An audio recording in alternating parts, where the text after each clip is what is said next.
Amen. Psalm 142, it tells us here in the little introduction that this is a psalm of David. It's a contemplation of David, a prayer when he was in the cave. Now, there's two times in David's life that we know from the life of David in 1 Samuel where he spends some time in a cave. And we're not exactly sure which time this is referring to, but one of those times is in 1 Samuel chapter 22.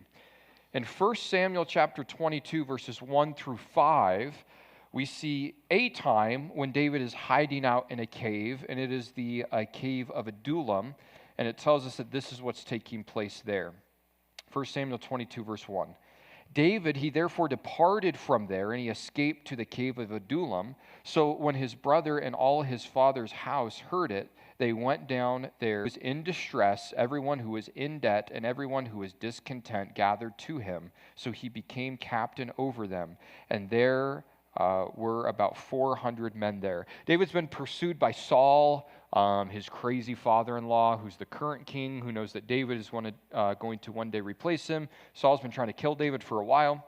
David flees to this cave of Adullam. While he's there, these 400 men come with him, and these guys eventually become David's mighty men, but like we see in 1 Samuel 22, verse 2, nothing too mighty about them yet. They're described as people who are distressed, in debt, and discontent. And yet through these 400 men that God brings around David, he's going to use in a super powerful way. Verse 3 says, Then David, he went from there to Mizpah of Moab, and he said to the king of Moab, Please let my father and mother come here with you till I know what God will do for me. So he brought them before the king of Moab, and there dwelt with him all the time that David was in the stronghold. Now the prophet Gad said to David, Do not stay in the stronghold, depart and go to the land of Judah. So David departed, and he went into the forest of Haraneth. So one time where we know David definitely spent time in a cave was here at the cave of Adullam, when these 400 eventually mighty men, but at first glance were distressed, in debt, and discontent around him while he's hiding from Saul. The second time that we know for sure David spent some time in a cave where the background of Psalm 142 might be happening is in 1 Samuel chapter 24, starting in verse 1. And this is yet again a time when Saul has been trying to kill David, and yet David gets an opportunity to kill Saul, and he spares his life. And this is one of my favorite stories of David because it says a lot about his character, but it also is just funny. So 1 Samuel chapter 24, verse 1 says, Now it happened when Saul had returned from following the Philistines, that it was told him, saying, Take note, David is in the wilderness of En-gedi. Then Saul, he took 3,000 chosen men from all Israel, and he went to seek David and his men on the rocks of the wild goats, which is what En-gedi means. So he came to the sheepfold by the road, and there was a cave. And Saul went into the cave to attend to his needs, and David and his men were staying in the recesses of the cave. David and the boys are hiding in this cave already. Saul goes into that cave to have a little bit of private time to attend to his needs. Verse 4. Then the men of David said to him, This is the day of which the Lord has said to you, Behold, I will deliver your enemy into your hand, that you may do to him as it seems good to you. And David, he arose, and he secretly cut off the corner of Saul's robe. Now it happened afterwards that his heart was troubled because he had cut off Saul's robe.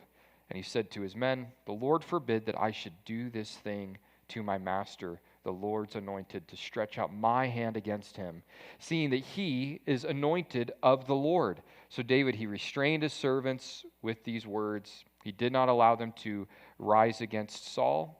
And Saul, he got up from the cave, and he went on his way. And David also arose after him, and went out of the cave, and called out to Saul, saying, My lord, the king. And when Saul looked behind him, David stopped with his face to the earth, and he bowed down. And David said to Saul, Why do you listen to the words of these men who say, Indeed, David seeks you harm? Look, this day your eyes have seen. The Lord delivered you today into my hand in the cave, and someone urged me to kill you, but my eyes spared you. And I said, I will not stretch out my hand against my Lord, for he is the Lord's anointed. Moreover, my father, see, yes, see the corner of your robe that he cut off. He says, in my hand, for in that I cut off the corner of your robe, and I didn't kill you. Know and see that there is neither evil nor rebellion in my hand, and I have not sinned against you, yet you hunted my life to take it. Let the Lord judge between you and me, and let the Lord avenge me on you, but my hand shall not be against you. And David goes on to talk to Saul there. 2 times when we know for sure David was hiding out in a cave. Which one is it when he writes Psalm 142? Not quite sure, but it's when he's in the cave, either of Adullam or En Gedi, that he has this prayer with the Lord. And it says in Psalm 142, verse 1, David goes, I cry out to the Lord with my voice to the Lord I make my supplication.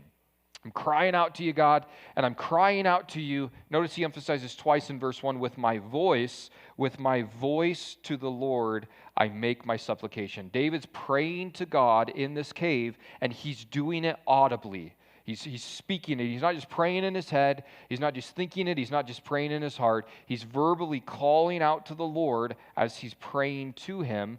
And I just think this is a great example for us, because there's times where it's best to pray in our head, but I think oftentimes it's best to pray out loud when we can. It helps keep us focused. It helps keep us engaged. Every morning when I drive the mile down the bar hill to get to work, not that long of a drive, 3 minutes generally. Every morning when I drive, instead of listening to the radio, I just choose to take that time and to pray, and I'm generally praying out loud as I'm just thinking through my day and what I might have to do, and just asking the Lord to guide me and praying for people. So it's good for us to pray with our voices, to pray out loud. And the Psalms are all about praising God, and they're also all about praying to God. And sometimes we forget the power in prayer and how prayer works. And a great example of the power of prayer is in Acts chapter 12, verses 5 through 11, when none other than Peter found himself in prison. And while Peter's in prison, we see that the church is actually praying for him, and God answers those prayers in a real cool way. Acts chapter 12, verse 5, for this example of how prayer works, says, Peter, he was therefore kept in prison, but constant prayer was offered to God for him by the church. And when Herod was about to bring him out, meaning to execute him that night, Peter, he was sleeping, bound with 2 chains between 2 soldiers, and the guards before the door were keeping the prison. Now behold, an angel of the Lord stood by him, and a light shone into the prison. And he struck Peter on the side, and he raised him up, saying, Arise quickly. And his chains, they fell off his hands. And the angel said to him, Gird yourself and tie on your sandals. And so he did. And he said to him, Put on your garments and follow me. So he went out and he followed him, Peter following this angel out of prison now that he's set free. And he didn't know that what was done by the angel was real, but he thought he was seeing a vision. Peter's been in prison. The church has been praying for him. God's answering this prayer through sending an angel to set Peter free. The problem is, as Peter's prayer is presently getting answered, he's not real sure if this is it or not. He's not sure if this is God answering prayers or if this is just like a vision or a dream that he's having. But watch as this develops, verse 10 of Acts 12. When they were past the first and the second guard post, they came to the iron gate that leads to the city, kind of outside the prison, which opened to them of its own accord. It just opened right up when they got there. And they went out, and they went down one street, and immediately the angel departed from him.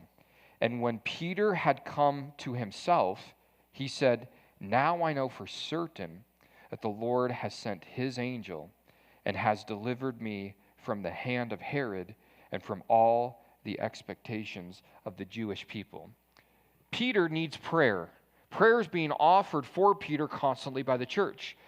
The prayer gets answered for Peter to be delivered, but Peter doesn't know right away that what he's stepping out in, that what he's engaging in, that what he's doing, he doesn't know if it's actually real or not. He doesn't know right out of the gate if that's his prayers being answered or if it's just a dream or a vision. It's not till he gets kind of deep into this thing. It's not till he gets not just out of the prison, but out of the city. The angel disappears and he kind of comes to himself, thinks about it, kind of looks back on the situation where he goes, Lord, that's you answering my prayers. And I don't know about you, but that's how it often works in my life. It's generally in the moment where it's like, oh, this is it. This is an answer to the prayer I've been praying.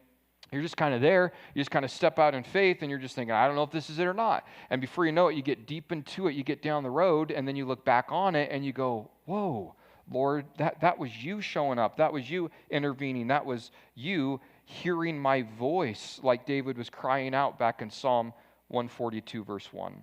I cry out to the Lord with my voice. With my voice to the Lord, I make my supplications or my requests. Verse 2, I pour out my complaint before him. I declare before him my trouble. Prayer is pouring out. Notice verse 2, I pour out. Prayer is pouring out before the Lord. It's just pouring our hearts, pouring our thoughts, pouring our desires, pouring our anxieties. David here, verse 2, pouring our complaints. You know who's a great person to complain to? The Lord. Because he listens real well and he can do something about it. You know who's not a good person to complain to? The pastor. Just kidding. I can take some of it, but I just think this is a great example right here. I'm pouring out my heart to you, God, and I'm complaining before you. God, here's stuff that I don't think is fair. Here's stuff that I'm struggling with, and God's just there. He listens, and when you complain to the Lord, he's able to actually do something about it. Not only is he pouring out his heart and his complaints before the Lord, he says, I also declare before him my troubles. He's pouring out his heart, he's complaining, he's declaring, verse 1, he's speaking with his voice, and David is doing all of this prayer not to give God information, but to establish relationship with the Lord. Again, in our prayer life, if we can remind ourselves that the reason why I'm talking to God is not because he needs to know what's going on. He already knows what's going on. If God already knows what's going on, what's the point of me talking to him? Not so that he can get greater information on the situation, but so that I can actually build relationship, that I could relationalize with the Lord through me sharing with him what's going on in my life that he's already fully aware of. Verse 3, when my spirit was overwhelmed within me, then you know my path. In my way in which I walk, they have secretly set a snare for me. There's season of David's life, verse 3, when his spirit, it was just overwhelmed within him. Whatever David was facing here in this specific cave that he was in, it was a time of distress. It was a time of just being overwhelmed. And he says, but God, even when I was overwhelmed in my spirit, God, you still knew my path. You still knew what direction I was supposed to go, and you weren't overwhelmed. And in the way in which that I should walk, they have secretly, my enemies, they secretly set a snare, a trap for me. Verse 4, look on my right hand and see, for there is no one who acknowledges me. Refuge has failed me. No one cares for my soul. David goes, I look around, I look at my right hand, I'm looking around me, and no one's here. It feels like, God, end of verse 4, that no one cares for my soul. David feels alone here. And I'm sure we've all been there in times where we just feel alone. It's God, no one cares about me. No one is around. No one supports me. No one understands what I'm going through. I really like that David just says, no one cares for my soul. Because in 1 Peter chapter 5, verse number 7, Peter actually says this about who does care for us. 1 Peter 5:7 tells you and me to cast all of our care upon him, Jesus, for he cares for you.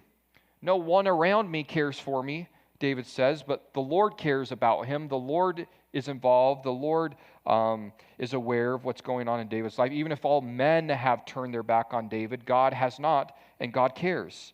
And whenever we feel alone, it's important to remind ourselves that the Lord does care about us. Verse 5, he says, I cried out to you, O Lord.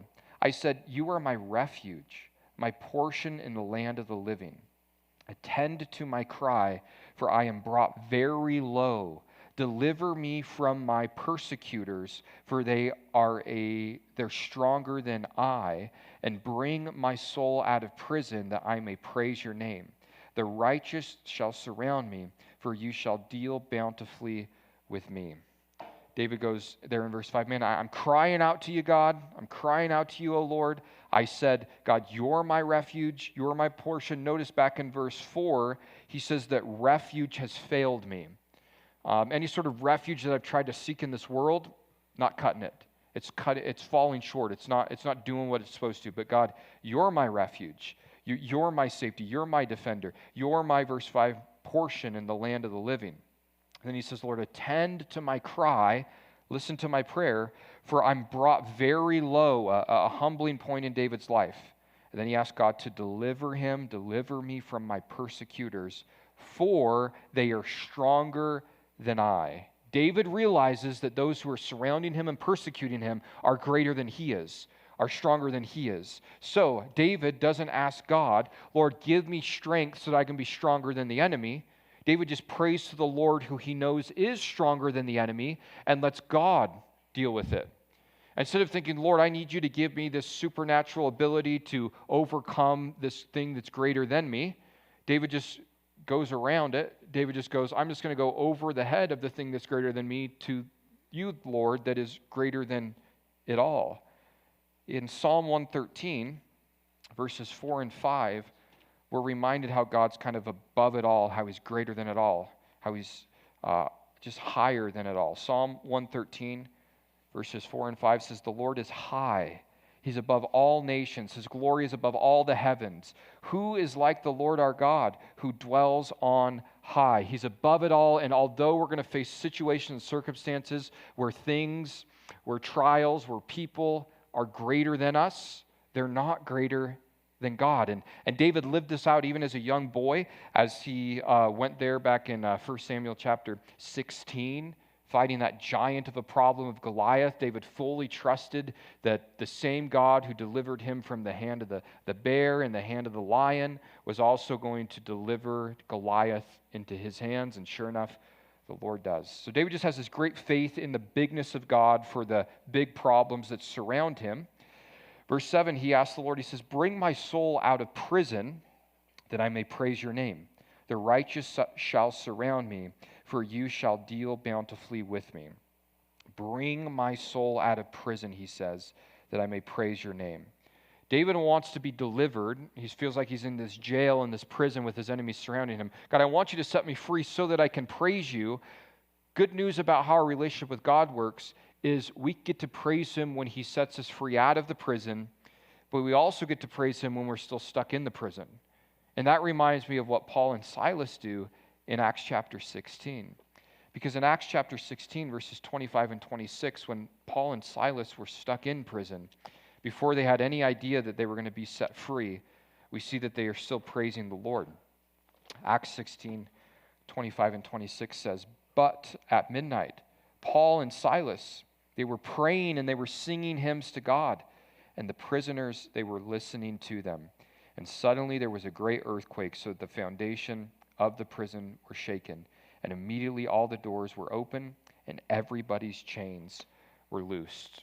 I agree with David, Lord, set me free from prison so that I could praise you. But sometimes the freedom comes when we praise him in the prison. Sometimes that deliverance comes when, even though life's not going like we want to, even though it's really hard, even though trials are taking place and people are against us, instead of saying, God, get me through this on the other side and then I'll worship you, God, I'm going to worship you even in the middle of this. And somehow through that praise, through that worship, in that prison, that's where God actually sets us free. So he says, verse 7, bring my soul out of prison that I may praise your name. The righteous, they shall surround me, for you shall deal bountifully with me. Psalm 143, another psalm of David. It says there in verse number 1, hear my prayer, O Lord, and give ear to my supplication. In your faithfulness answer me, and in your righteousness. Do not enter into judgment with your servant, for in your sight no one living is righteous. For the enemy has persecuted my soul, and he has crushed my life to the ground.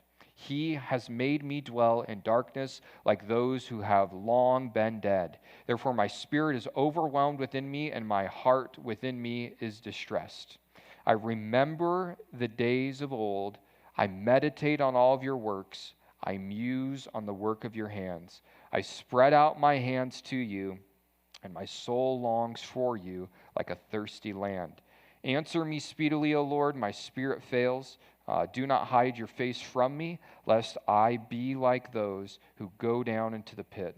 Cause me to hear your loving kindness in the morning, for in you do I trust, and cause me to know the way in which that I should walk, for I lift up my soul to you. Deliver me, O Lord, from my enemies. In you I take shelter. Teach me to do your will, for you are my God. Your spirit is good. Lead me in the land of uprightness. Revive me, O Lord, for your name's sake, for your righteousness' sake. Bring my soul out of trouble. In your mercy, cut off my enemies and destroy all those who afflict my soul, for I am your servant. In Psalm 143, David, again, another just psalm of him as he's talking about his relationship with the Lord, says in verse 1, "Hear my prayer, O Lord, and give ear to my supplication." And watch the basis, the grounds on which David approaches the Lord. He says, "Hear my prayer, O Lord, give ear to my supplication. In your righteousness answer me, or in your faithfulness answer me, and in your righteousness." God, I trust that you're listening. I trust that you hear, and I trust that you're going to answer, not because of my faithfulness or my righteousness, but God, I'm coming to you on the grounds of your faithfulness and your righteousness. And that's a healthy relationship with the Lord. This goes into what we've been talking about on Sunday mornings in the book of Galatians. Legalism would want us to approach God based upon our faithfulness and our righteousness, and he's going to say in the very next verse, you're not righteous. Relationship, the promise, grace, faith allows us to approach God on his faithfulness and his righteousness, which is the only way that works. Verse 2, he says, "Do not enter into judgment with your servant, for in your sight no one living is righteous." No one, God, on this planet is righteous. You're righteous, you're faithful, but no one in your sight is righteous in and of themselves. We can't cut it. Verse 3, "For the enemy has persecuted my soul. He has crushed my life to the ground, and he has made me dwell in darkness like those who have long been dead. Therefore, my spirit is overwhelmed within me, and my heart within me is distressed." I'm going through a hard time. My spirit's overwhelmed. My heart's distressed. Yet, guess what David does when he's in this state? And this is huge for us. If you struggle with being down on a situation, if you struggle with depression, if you struggle with just struggling with these hard things of life, David did all the time. He's in darkness. He's longing. Back in verse 3, he says, "He has made me dwell in darkness like those who have long been dead. Therefore, my spirit's, it's just overwhelmed within me. My heart within me is distressed." Yet, guess what he does in verse 5 in this state? He doesn't focus on it too much. He doesn't talk about it too much. When he's in this mind state, verse 5, does three things. "I remember the days of old. I meditate on all of your works. I muse on the work of your hands." God, my life's really hard, so guess what I'm going to do? I'm going to think about you. Where we err is that our life gets really hard, so we start thinking about how our life is really hard. And we remember how hard our life has been, and we meditate on how terrible our life has been. And we muse, we ponder on how we've been dealt the short end of the stick, and we get stuck. And yet what we do when we're struggling, instead of focusing in on us internally and on the struggle, is we look outside of us and we start remembering, meditating, and musing on the Lord. That's where you're going to be set free. That's where you're going to get out of this cycle of depression. Verse 5, he says, "I remember the days of old." God, I'm remembering how you showed up in the past. Right now it's hard. Right now it's dark. Right now it's hard to believe it. Right now it's difficult to see it. But God, I do have times, I do have memorial stones in my life, just like he had the people set up in the book of Joshua, where I can look back and say, "Lord, there you showed up. There you showed up. There you showed up." So I'm going to remember the days of old when I knew it was you. I'm also, Lord, going to meditate on all of your works, all of those times, all of the great things you've done in my life up to this point. And I'm going to muse, I'm going to ponder on the work of your hands. God, I'm just going to be thinking about your goodness and your faithfulness. When life is really hard in the present, I'm just going to lock in and focus in on your goodness and your faithfulness in my life. Verse 6, I spread out my hands to you. My soul longs for you like a thirsty land. In that time, as I'm thinking about you, I'm going to just spread out. I'm just going to open myself up to you. Literally, physically, I'm going to spread out my hands to you. Kind of a picture of worship and prayer. Then he describes his desire for the Lord in these times of darkness. Really good, verse 6, last part of the verse. My soul longs for you like a thirsty land. God, I'm thirsty for you. God, I just want to drink of you. I just want you to satisfy what I'm going through. I'm looking to you as the one who can satisfy. This reminds me of what Jesus taught in the Sermon on the Mount in Matthew chapter 5, verse 6, when he says, blessed are those who hunger and thirst for righteousness, for they shall be filled. And I'm under the belief that if you are thirsty for the Lord and you're pursuing him and you're pressing into him, that he will satisfy you. And it's not always like you think it will be, but he is there, and you will find satisfaction like he promises in Matthew 5:6. Verse 7 of Psalm 143 says, answer me speedily, O Lord. Sounds a lot like our prayers. God, hurry up and answer me. My spirit fails. Do not hide your face from me, lest I be like those who go down into the pit. God, could you show up quickly? Could you intervene fast? I'd like this to happen as soon as possible. God, don't turn away from me. Don't forget about me. Don't ignore me. I feel like those who are dead, who are forgotten about, who have gone down into the pit. Then he asks the Lord to do this for him in verse 8, which is really good to pray. He says, cause me to hear your loving kindness in the morning, for in you do I trust. Cause me to know the way which I should walk, for I lift up my soul to you. He asked the Lord to do two things for him in verse 8. Cause me to hear and cause me to know. First he says, cause me to hear your loving kindness. Notice when in the morning. God, I just want to be able to hear. I want to be aware. I want to be tuned into your loving kindness in the morning. And I don't know what it is about life, but even when you're like really sick, it's like the nighttime's the hardest time. It's like if I can just get through the next morning, I know I'll be okay. And it's like there's something about just this freshness in the morning. And even in Psalm 30, verse 5, it tells us that things are better in the morning. Psalm 30, verse 5 says, for his anger is but for a moment, his favor is for life. Weeping may endure for the night, but joy comes in the morning. We learn that his mercies are new every morning. And David just prays, God, cause me to hear your loving kindness in the morning. God, I don't want to wake up fresh the next day and not be aware and not be tuned in and not be able to receive your loving kindness that you have for me for that day. So first, Lord, verse 8, cause me to hear your loving kindness. And then once that's accomplished, God, you are the one I'm trusting in. And then cause me to know the way in which I should walk, for I lift up my soul to you. As Christians, we should be desperate on wanting to know the way in which the Lord would have us walk. There's so many paths that we can choose in life. I believe God has a path set forth for all of us. And the way that we're going to know the way in which we should walk, I think, is linked to the first thing that David prayed for in verse 8, and that is to cause me to hear your loving kindness in the morning. God, I can't know what direction to walk if I'm not tuned into you, if I'm not hearing your loving kindness. And it's when I receive from you, when I hear your loving kindness, that then you're going to cause me, you're going to reveal to me to know the way, the direction in which I should walk. And sometimes in life, there's like super big decisions that you have to make, like massive decisions. And God has right choices for us to make as his followers. And we can press into him and we can trust him and we can pray through those things. And he reveals to us the ways that we should be walking in. He says, for I lift up my soul to you. Verse number 9, he says, deliver me, O Lord, from my enemies. In you I take shelter.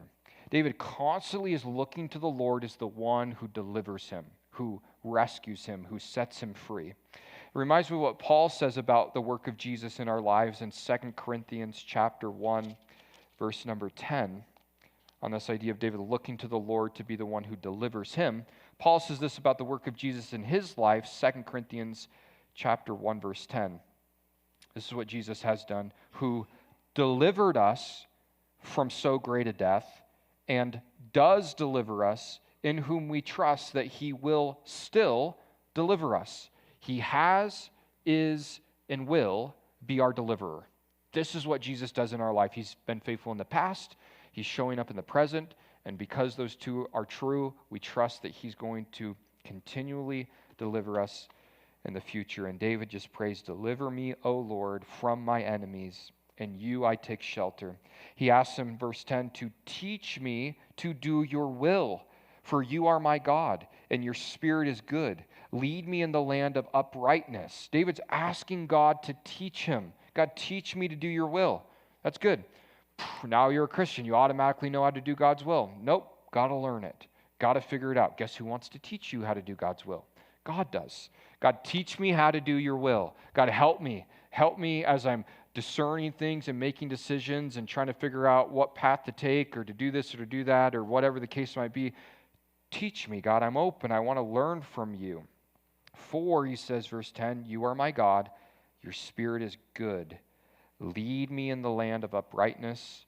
Verse 11, revive me, O Lord, for your name's sake. For your righteousness' sake, bring my soul out of trouble. In your mercy, cut off my enemies and destroy all those who afflict my soul. For I am your servant. David just looking to the Lord. He's a servant of the Lord. Psalm 144, yet again, another psalm of David. It says in verse 1, blessed be the Lord, my rock, who trains my hands for war and my fingers for battle. My loving kindness and my fortress, my high tower and my deliverer, my shield, and the one in whom I take refuge, who subdues my people under me.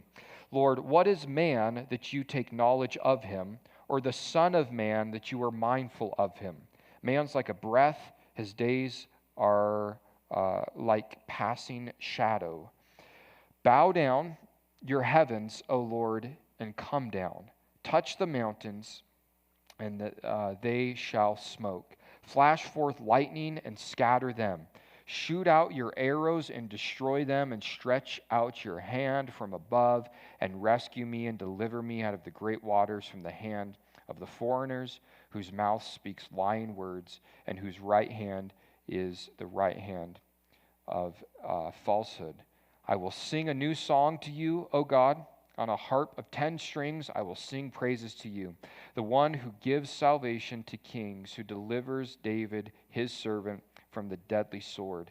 Rescue me and deliver me from the hand of the foreigners, whose mouth speaks lying words, and whose right hand is the right hand of falsehood, that our sons may be as plants grown up in their youth, that our daughters may be as pillars sculpted in palace style, that our barns may be full, supplying all kinds of produce, and that our sheep may bring forth thousands and 10,000s in our fields, and that our oxen may be well laden, and that there be no breaking in or going out, that there be no outcry in our streets.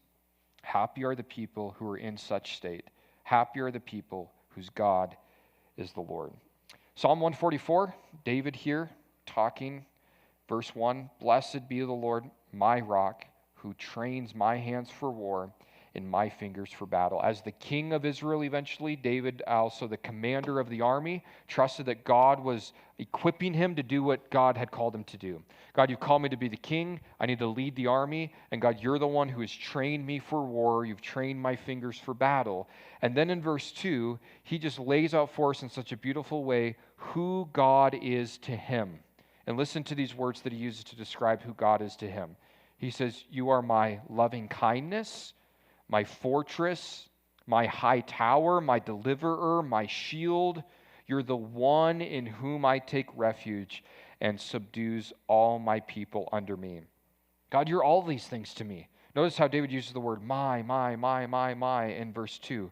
God, you're mine. This is relational language that David is using to describe his relationship with the Lord.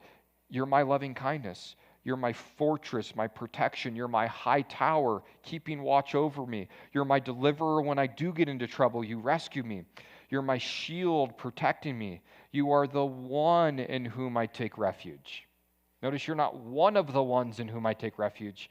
You're the one in whom I take refuge, who subdues or who deals and puts people under me. Verse 3, Lord, what is man that you take knowledge of him? Or the Son of Man that you are mindful of him? David just has this like reality check. He's just thinking about who God is, what God has done for him. And then he thinks about himself, and he just asks these humbling questions. Lord, what is man that you would take knowledge, that you would think of him? Or he goes, what is the Son of Man that you're even mindful of him? God, who am I that you would even think of me? David thinks of in this instant. And I mean, it's amazing. We just talked about this last week of how God thinks about us, how precious are his thoughts towards us more than the sands of the sea. Psalm, I think it was 139, told us. And here David on the same idea is just meditating on the fact that God is aware of his situation, that God knows him, that God is involved in his life, and it just blows David's mind. Like, who am I, Lord, that you would bless me? Who am I that when I pray you would hear? Who am I that I can get into your word and read it and you speak to my heart? And the reality is we're nobodies. Except in Jesus, we're somebodies. So it's just this great mind-blowing thing. Verse 4, he says, man's like a breath. His days are like a passing shadow. Man is just like a breath, like a vapor. The days of man, they're just short. They're like a passing shadow. He's just thinking about how finite man is, how big and eternal God is. And he's just thinking, I don't understand how, God, you're so concerned with us. As he's thinking about how limited man's life can actually be, it reminds me of what James says in James 4:14, when he says, whereas you don't know what will happen tomorrow. For what's your life? It's even a vapor that appears for a little time, then it vanishes away. We don't even know what's going to happen tomorrow. Like, tomorrow's not even that far away. We have no clue what's going to happen. We're not even promised tomorrow. Our life, it's just like a vapor. And yet we have a God, Psalm 144, verse 3, who's mindful of us, who's thinking about us, who's involved in our lives. Verse 5, bow down your heavens, O Lord, and come down. Touch the mountains that they shall smoke. David wants an encounter with the Lord. He's asking God, Lord, come on down here. God, get involved in this situation. Bow down from heaven, Lord. Come down here. Meet me where I'm at. Flash forth your lightning and scatter them, and shoot out your arrows and destroy them, and stretch out your hand from above and rescue me and deliver me out of great waters, from the hand of the foreigners, whose mouth speaks lying words, and whose right hand is a right hand of falsehood. Verse 9, he says, I will sing a new song to you, O God, on a harp of 10 strings. I will sing praises to you. God, I'm just going to sing to you. Even though all this is going on with these enemies, here's what I'm going to do. I'm going to pray, which is what he's doing in the psalm. And now, God, I'm going to sing a song, but I'm going to sing a new song to you, O God. And I'm going to do it on the harp of 10 strings, and I'm going to sing praises to you. Not quite having guitars back then, but a harp of 10 strings is probably pretty close. And I don't know what it is about guitars that makes people cool, but playing guitars is cool. Right, Axel? That's right. He knows what's up. And I think the ladies like guys that play guitars, Axel, so keep it up. You're not into that? You're not? Oh, okay. He doesn't need help with the ladies? Oh, yeah, okay. We'll pray about that. The point is David's going to use this instrument to praise the Lord, an instrument of 10 strings. He's going to praise a new song to the Lord. He's going to sing praises to you, to the Lord. And there's power in music, I think. I think there's actually power in all music. I specifically believe there's power in praise music. And you're thinking, Hagen, do you only listen to Christian music? No, once in a while, I'll listen. My favorite genre of music is actually like middle school pop punk music. It's borderline emo music. I don't know why I love it, but it speaks to my soul. So I'll listen to that oftentimes. But outside of that, and a few Taylor Swift hits, I will generally listen to Christian music because there's power in music. And I believe the devil is able to use music. And I definitely know that the Lord is able to use music. And I believe there can be power for us in our lives when we just simply are able to sing forth praise songs to the Lord. Not to be superstitious about the whole thing, but I mean, if you've got serious things going on in your home and Maybe you have a spouse or a kid or a grandkid that lives with you and there's like spiritual turmoil. I don't think there's anything wrong with just leaving the radio station on the Christian station and letting that music fill the house. Ain't going to hurt one bit, and I believe God can work through that. So David sees power in praising the Lord, just singing out to him. Verse 10, the one who gives salvation to kings, who delivers David, his servant, from the deadly sword. Rescue me and deliver me from the hand of the foreigners, whose mouth speaks lying words, and whose right hand is the right hand of falsehood.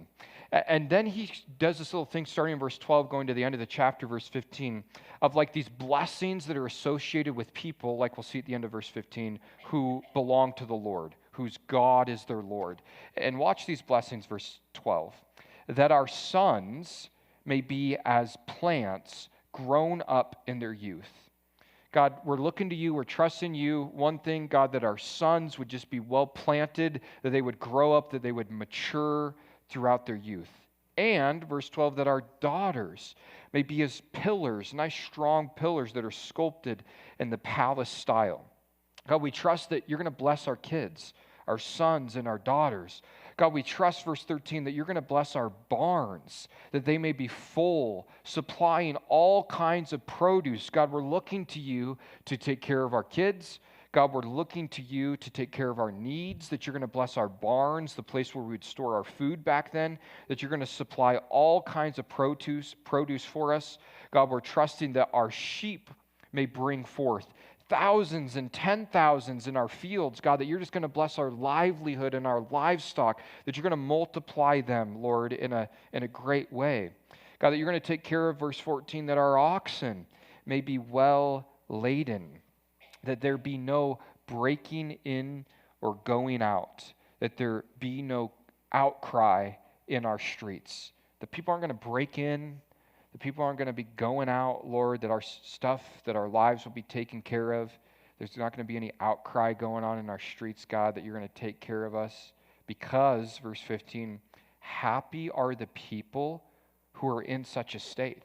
I think so. People whose kids are blessed, whose sons and daughters are blessed, whose barns are full, whose sheep are multiplying, whose oxen are taken care of, whose things aren't getting broken into or broken out of, and the streets are peaceful. That's a happy group of people. That's a blessed group of people.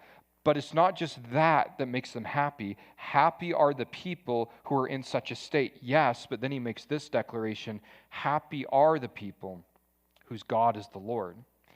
And I would argue that even when your kids might be wandering off, or even when your barns aren't as full as they have been in the past, or even when those sheep aren't producing like they once did, or even when your oxen is having issues, or even if your things get broken into, or even if there's outcries on the streets, we can still be a happy people even if we're not in such a state, because happy are the people whose God is the Lord. Our blessedness, our happiness is based upon not just our circumstances, although it helps, but our blessedness and our happiness is based upon our relationship. And we are a people whose God is the Lord, that we actually know Jesus. That's really what matters. So David just ends that psalm with that awesome perspective.